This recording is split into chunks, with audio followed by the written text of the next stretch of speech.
जगन्नाथ महतो ने कहा कि राज्य में भाषाई और सांस्कृतिक लड़ाई चल रही है। जल्द होगा स्थानीय नीति में संशोधन। भोजपुरी मगही को बोकारो धनबाद से हटाया जाएगा। नमस्कार, आप देख रहे हैं आजाद सिपाही और मैं हूं चंद्र प्रकाश। राज्य में शुरू हुई भाषाई विवाद पर शिक्षा मंत्री जगन्नाथ महतो ने कहा कि राज्य में भाषाई और सांस्कृतिक लड़ाई चल रही है। इस मसले पर वे स्थानीय और मूलवासियों के साथ हैं। बोकारो धनबाद में जो विरोध हुआ है वह जायज ही है।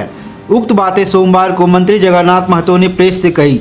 उन्होंने कहा कि कोयलांचल इलाके के भाजपाई विधायकों को भी जनता की बात समझनी चाहिए। भाजपा विधायक अमर बावरी, राज सिन्हा, ढुल्लू महतो को भी सामने आना होगा। जनता की मांग क्या है इसे जानना होगा। विधानसभा के शीतकालीन सत्र में भाजपा आजसू पार्टी के लोग झारखंड में भोजपुरी को शामिल करने की मांग करते रहे हैं। विधानसभा में बैठ गए थे। अब सरकार जिले स्तर से भी भोजपुरी जैसी भाषाओं को हटाएगी। सरकार अब उस दिशा में भी काम कर रही है। इस मौके पर पूर्व मंत्री और विधायक मथुरा प्रसाद महतो, पूर्व विधायक योगेंद्र प्रसाद भी उपस्थित थे।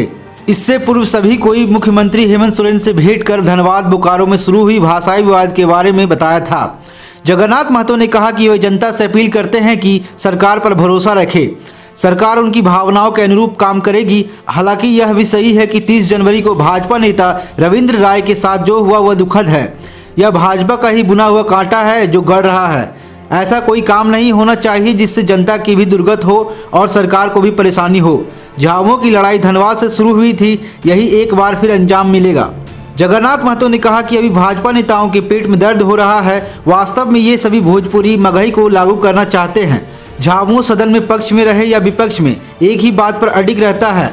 चर्चा हो रही है कि बिहार निवासी ही बनेंगे राज्य के प्रारंभिक स्कूलों में शिक्षक। ऐसे में हम यहाँ कुछ करना चाह रहे हैं तो क्यों हल्ला हो रहा है? जब यह राज्य बिहार में था तो 1932 के आधार पर ही खतियाना स्थानीयता बनता था। यह राज्य लड़कर मिला है, कोई मेहरबानी से नहीं। अगर बिहार की तरह यहाँ के ही लोगों को नौकरी दिए जाने की बात है, हल्ला किया जा रहा है। मंत्री मिथिलेश कुमार ठाकुर द्वारा सरकार को भोजपुरी मगही के समर्थन में लिखे गए पत्र पर योगेंद्र प्रसाद ने कहा कि यह विषय उनके लिए व्यक्तिगत बात हो सकती है। जहां तक धनबाद बोकारो में भोजपुरी बोले जाने वालों की बात है तो वह अतिक्रमणकारी हैं, किराए पर रहते हैं। मूल निवासी अब भी स्थानीय भाषा बोलते हैं। सीएम को धनबाद बोकारो में शुरू हुए आक्रोश के बारे में जानकारी दे दी गई है। उनसे इस विषय पर पुनः विचार को कहा गया है। अभी की खबरों में बस इतना ही। आज़ाद सिपाही से जुड़े रहने के लिए धन्यवाद।